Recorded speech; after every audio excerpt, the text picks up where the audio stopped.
प्रतापनगर थाना क्षेत्र में रहने वाली 52 वर्षीय महिला के व्हाट्सएप पर एक अज्ञात व्यक्ति का मैसेज आया। आरोपी ने खुद को हरसिमरन सिंह की e box marketing and services company से जुड़ा बताते हुए ड्रॉप शिपिंग और ई-कॉमर्स बिजनेस में निवेश करने पर भारी मुनाफा मिलने का दावा किया। आरोपी की बातों में आकर महिला ने अलग अलग किश्तों में कुल 7 लाख रुपए उसके बताए बैंक खातों में ट्रांसफर कर दिए।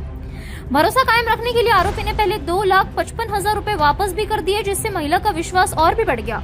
लेकिन इसके बाद आरोपी ने शेष 4,45,000 रुपए वापस नहीं किए और महिला से संपर्क तोड़ दिया। ठगी का एहसास होने पर पीड़िता ने प्रतापनगर थाने में शिकायत दर्ज कराई।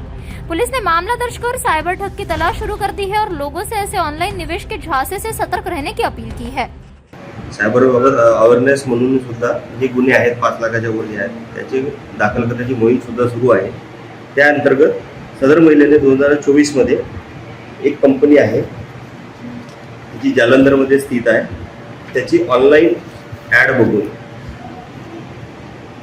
एक मोबाईल क्रमांक आहे त्याचा जो धारक आहे त्यांनी यांच्याशी संपर्क केला आणि ई-बॉक्स मार्केटिंग अँड सर्व्हिसेस या कंपनी मार्फत ड्रॉप शिपिंग ॲड कॉमर्स या प्रोडक्टच्या जाहिरातीमध्ये गुंतवणूक केल्यानंतर जास्त परतावा देतो म्हणून त्यांच्याकडून पूर्वी 50,000 रुपये घेतले होते, की त्यांनी ऑनलाईन ट्रान्सफर केले। 50,000 25,000 रुपये त्यांनी फायदा दिला।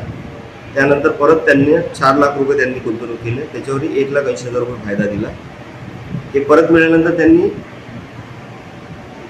7 लाख रुपये त्यात गुंतवणूक केली, पण त्या 7 लाख रुपये मग त्यांनी फसवणूक करून त्याला परत दिलेला नाही किंवा गुंतवणुकीचा परतावा जो असतो वरचा तो पण दिला।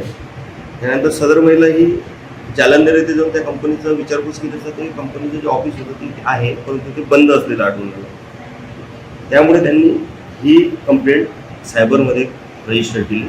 त्याच्यानुसार आम्ही त्यांना बोलवून सदरचा गुन्हा दाखल करण्यात आलेला। तपासात आता जो मोबाईल क्रमांक आहे त्याचा सीडीआर आणि हे काढून आम्ही पुढील तपास करतो।